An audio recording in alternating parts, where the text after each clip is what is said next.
welcome back. And of course, as was mentioned earlier in the show, today is our final mayoral candidate interview. And for our viewers here where our studio is located in Belize City, we're bringing it home. We're going to be joined, or we are joined, I should say, by the PUP mayoral candidate, Yolanda Shakron. Good morning and welcome. Good morning. Good morning. Thank you for having me here. It's a pleasure to be here today. On the eve of election day, the big day, yes, tomorrow. That's right. And of course, just as a reminder to our viewers, in case there's still questions, we did offer an invitation to the United Democratic Party, who unfortunately, because we could not agree on a schedule, decided to pull out at the last minute. But we moved forward with our PUP candidates at this time. And we're going to start off with talking to Yolanda about, actually, it's one of the questions that you'd been asked before and has pretty much come back to haunt you just a bit, about the decision to enter politics. So let's talk about that. Okay. Well, Marlene, I have lived in this city for a long time. I went away to study, then I returned to Belize City. I am a business person, but I also became involved. I started Belizean for Justice. It's something that when I started that organization, I saw the problems that our society is facing. I saw the situation with mothers, with our young people. I have seen that, you know, and that has gotten to me, and I want to help people. I want to be out there, be a voice for people, and I believe that entering politics is you're transitioning from being as an activist, and you're going into politics, so you can do more, you know, when you're in there, more decision makings. So that's why I have been here. I've been here before, but now I am, you know, in the race, and I'm ready. I'm ready for tomorrow. Did you have any hesitations about making the move? This time I did, because unfortunately 2 years ago my children's dad was murdered. I had to consult with my family, with my children especially, because now I am a mother and a father to them. And politics takes a lot of your time. It does. It takes you away from your family.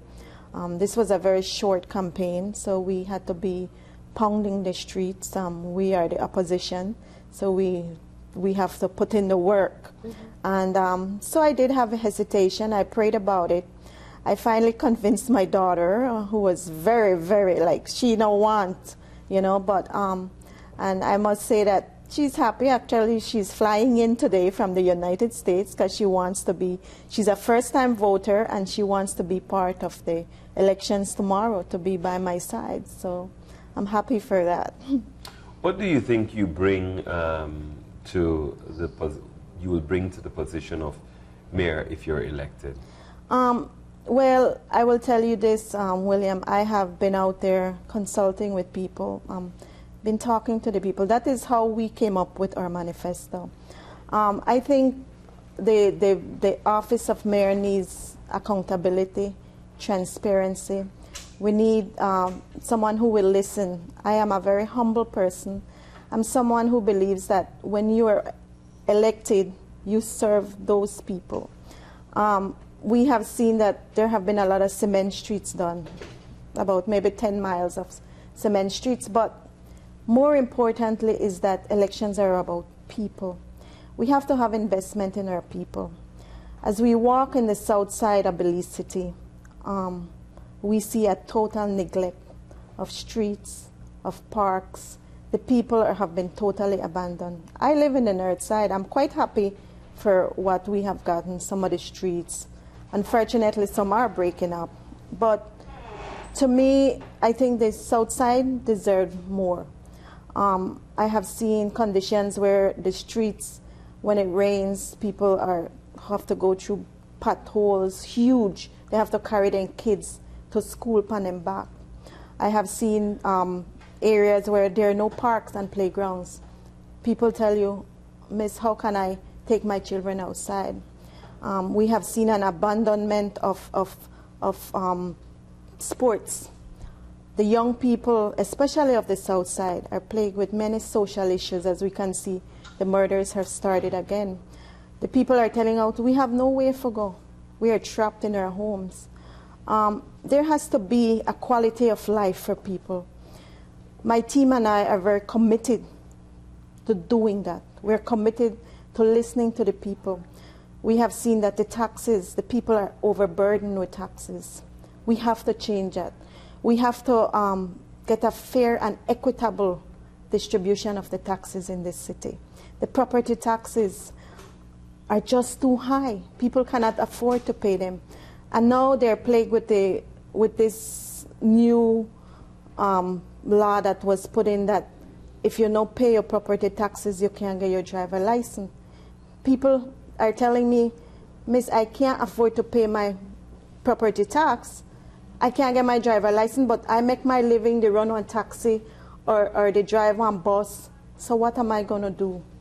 You know, so we are ready to work. That's the first thing we will remove once we are elected, because that is illegal. You cannot operate as a government illegally. It's wrong. So we are committed to making a difference in the city. We are committed to working for the people and consulting with the people. Now, Ms. Shakron, you also said if, as you spoke about removing that particular,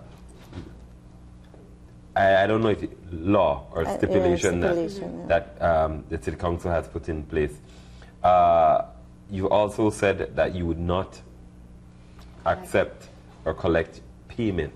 Why is that such a big thing for you? It is for me. I'll tell you why. I came from a very poor family. I grew up in San Ignacio. Education was important to me. My family believed in that. My father, I got educated through scholarships.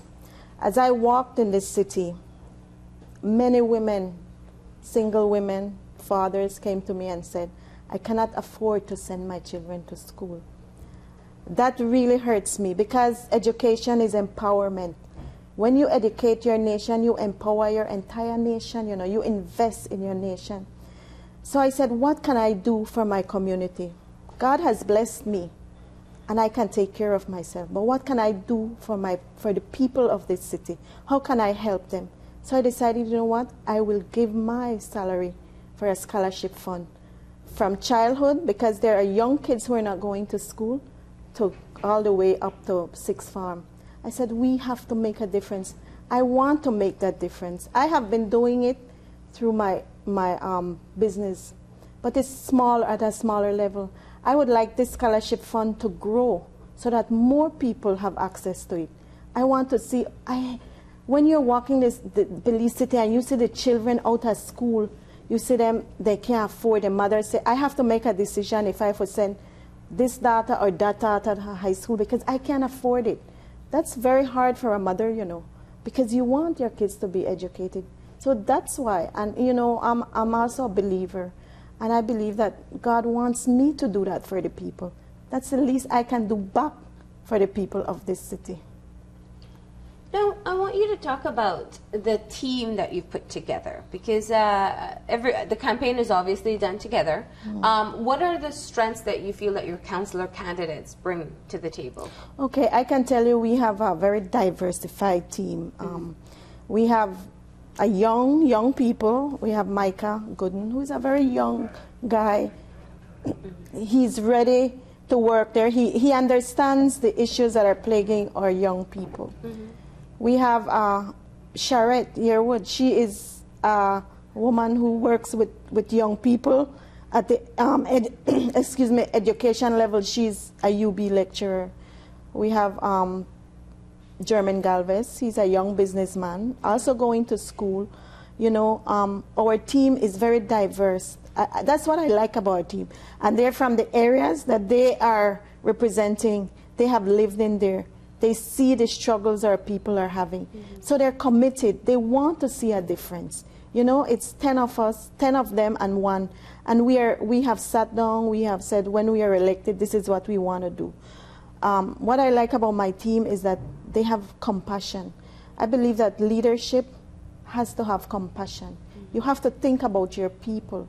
It's not only about cement, it's about people. Now, it sounds that your platform at this point is really exactly what you're saying there. It's a people-focused approach. What would you say are some of the main points of your campaign when you go out and you speak to city residents as to what Yolanda Shakron and her team would bring to the city? Well, we have our manifesto out, and one of the things then that we talk to our people about is what we had consulted with them, so we got feedback from them, and that's how we put our manifesto.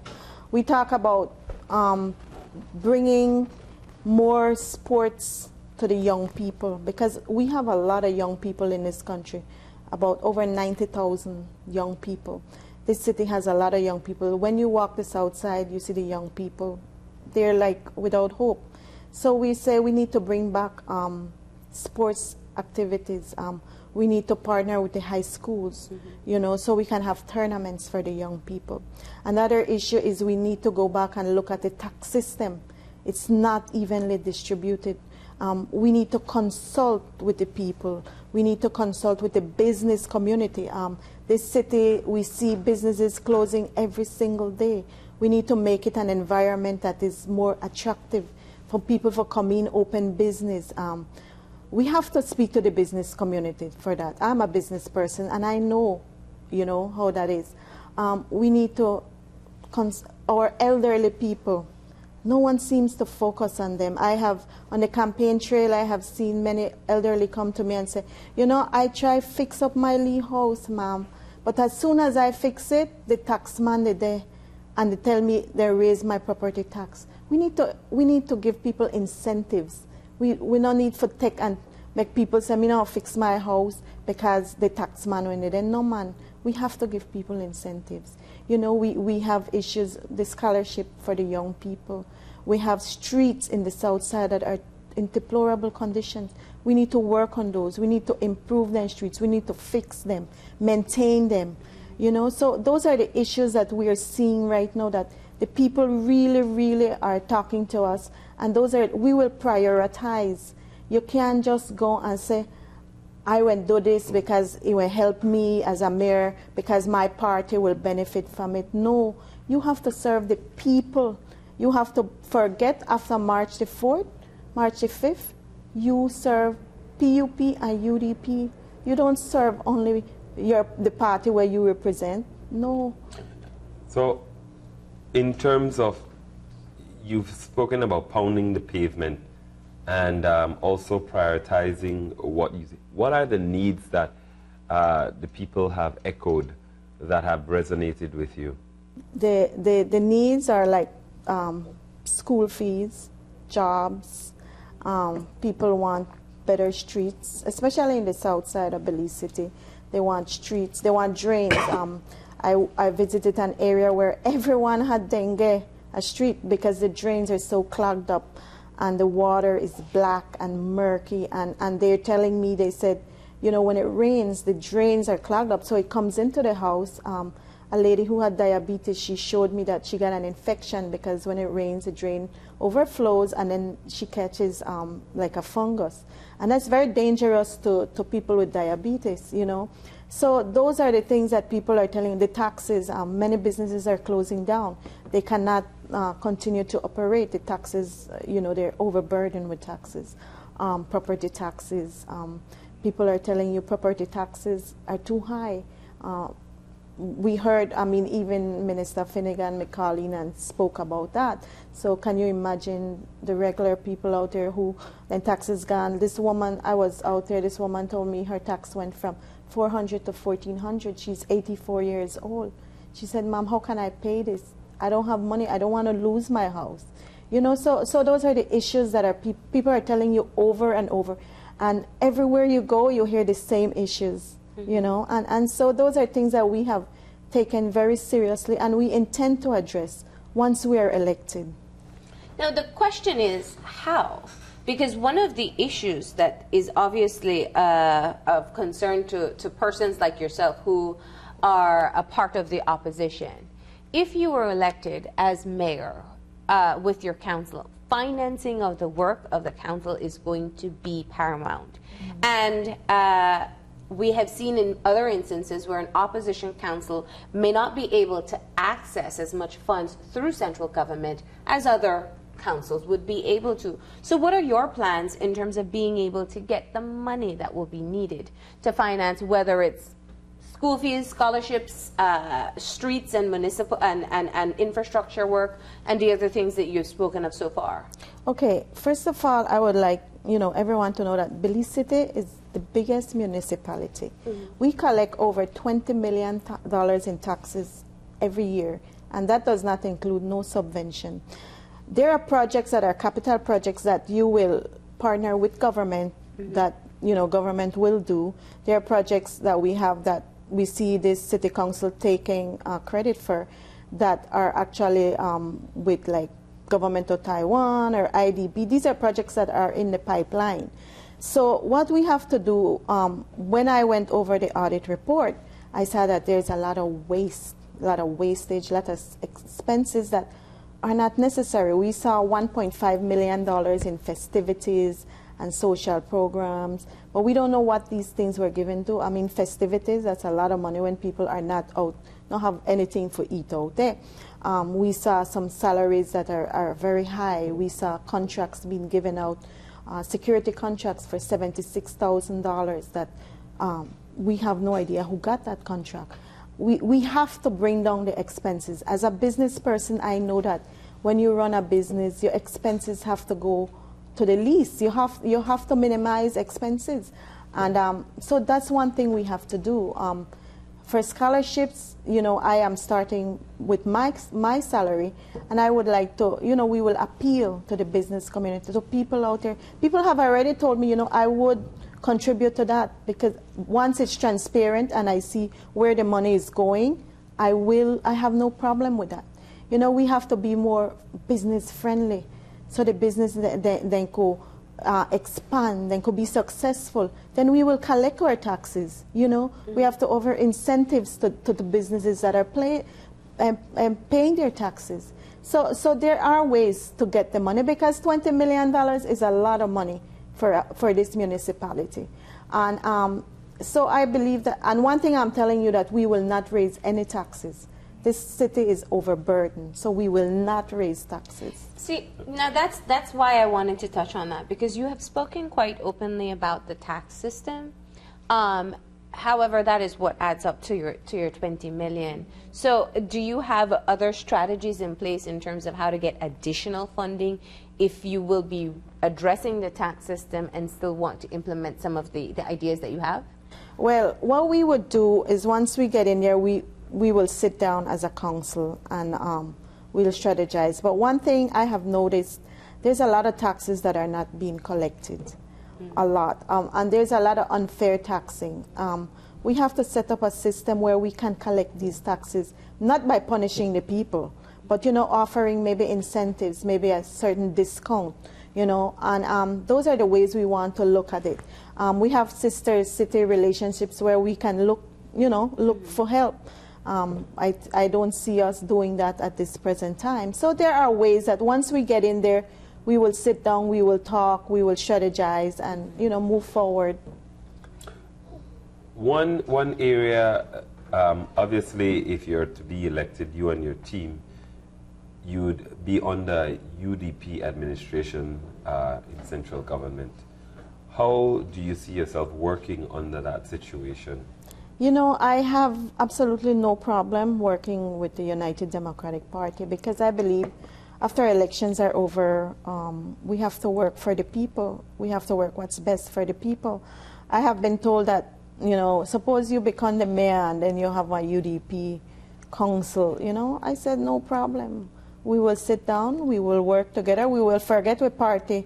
You'd have red and I'd have blue, and we will work what is best for the Belizean people, for the residents of this city.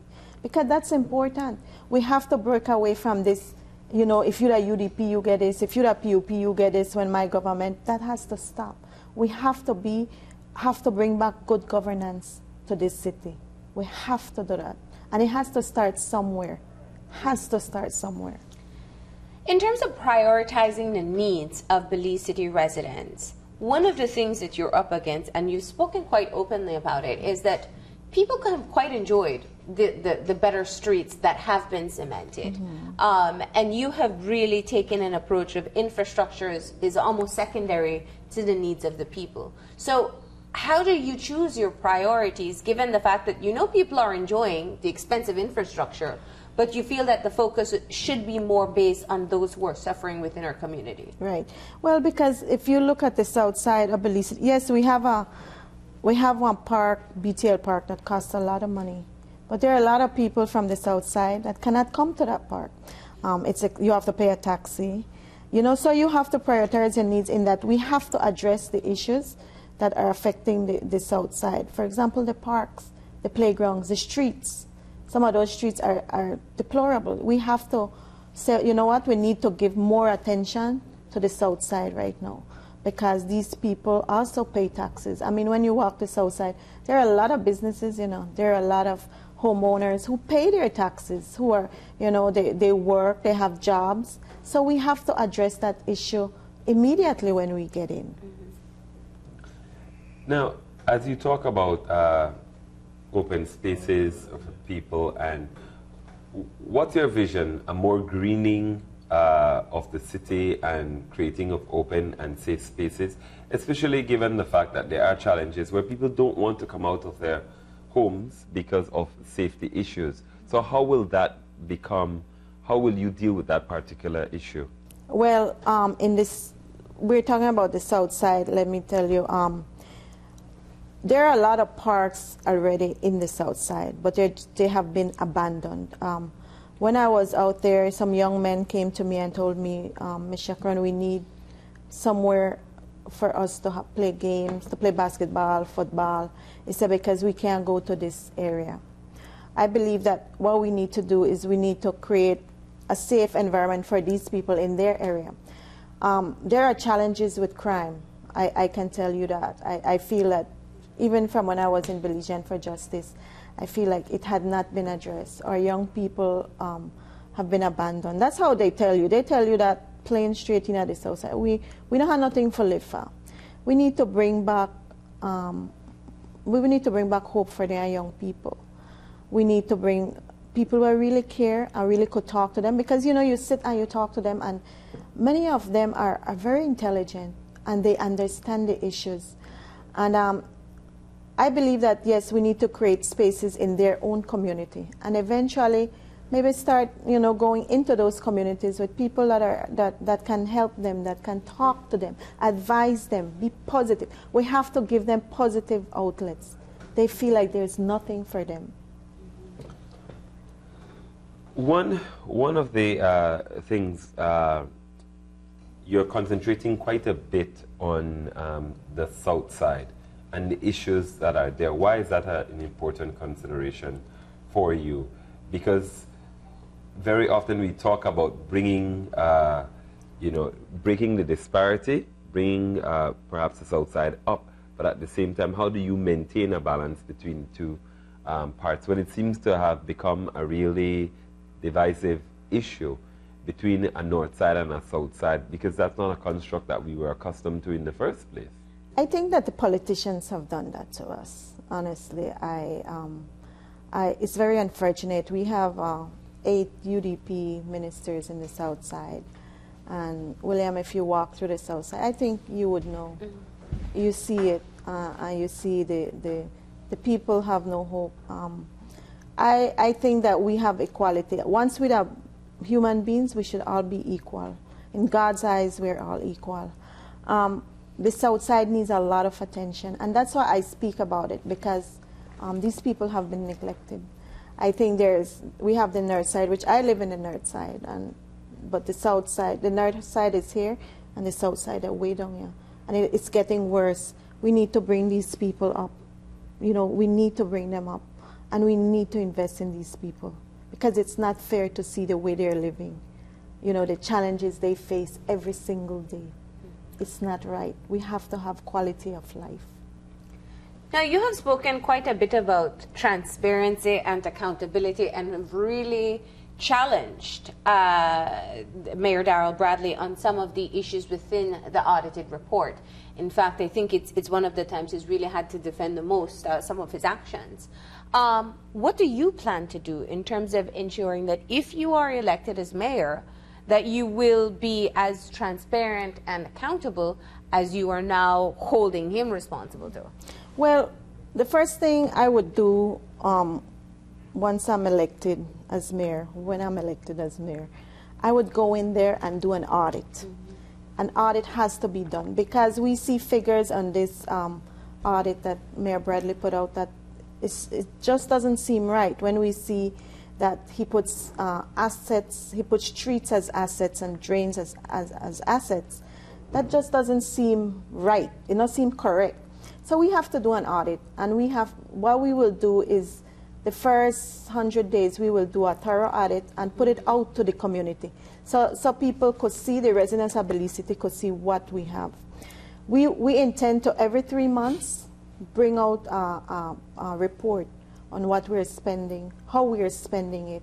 We also intend, when we are spending money, if we're going to have projects, we intend to put it out there to bids, so people could come and bid and we could get value for the money. You can't just do a thing and you not put it out there. So we need to spend the money wisely. As a business person, you can't overspend. You can't go because you don't get one kickback or something, you and give it to this person, this contract. No, that can't be done. That has to stop. And that stops with me. And I intend to have, consult with people. And every 3 months, we will bring out that report, put it out there. We'll have public meetings. We will go to communities. We will speak with the business people, because that is how we have a successful city. We have to dialogue. We have to listen. I can't do it alone. I can't. I don't have all the answers. I don't. What has been the reception for you and your team once you hit the streets and start talking to people? I'm humbled. I'm really humbled by the reception of the people. They invite you into their homes. I think I gained more weight because they come and tell you, they make bread for you, they give you tamales. They're so open to us. I feel very thankful. I really want to thank them, me and my team, because it's humbling. It really is. And they are ready for a change. But the thing that really bothers me is that the people are afraid to speak out. I had a man come up to me and say, Ms. Shakron, I support you, but I can't wrong you because I will lose my job. That really bothers me because I feel like we're losing our democracy. I feel that our people are so oppressed and so afraid, and it's not healthy to live like that. That's not how we should live. We have to start a change, and we have to stand up to our leaders, because we have to make them understand that we elect them and they should fare us, not we should fare them. We pay their salaries. So to me, it's been great. I am excited. I am thankful that I have met so many people, because it's the entire city. And I just want to say, I want to tell them thank you, big up to them. What has been the most frequently asked question when you're on campaign? The most frequently asked question is, what will you do about the taxes? The property and the trade license, especially the property taxes. People cannot afford to pay. And the other question that is asked, will you remove the thing that we cannot get with driver license? We cannot get with driver license if we owe property taxes. That's everywhere you go. There's so many people who cannot get a driver license in this city right now. Now, I want to ask you, because we often talk to political candidates, and everybody says that they're welcomed into homes and everybody is receiving them well. But we also know that we live in a very open society, and I'm sure some people have had criticisms as well. What would you say has been one of the criticisms that you find most unfair that you'd want to address? One of the criticisms I have had, and we hear with people who are very upset with both political parties, is that we will not vote because we tired of red and blue. And so we have to sit with them and we have to tell them, listen, we are a new team. We're under a new leader, Honorable Francis Fonseca.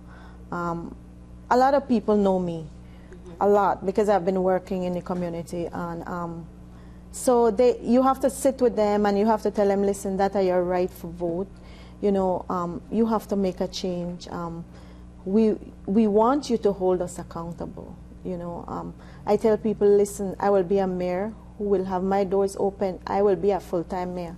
I don't have nothing else to do. My business is taken care of by my managers and my son. And you sit with people and you talk to them, and sometimes you manage to convince them.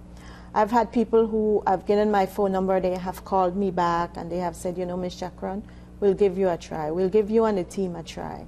So it's a challenge, but honestly, to be very honest with you, we have had maybe 90% positive, you know, people coming to us and being positive.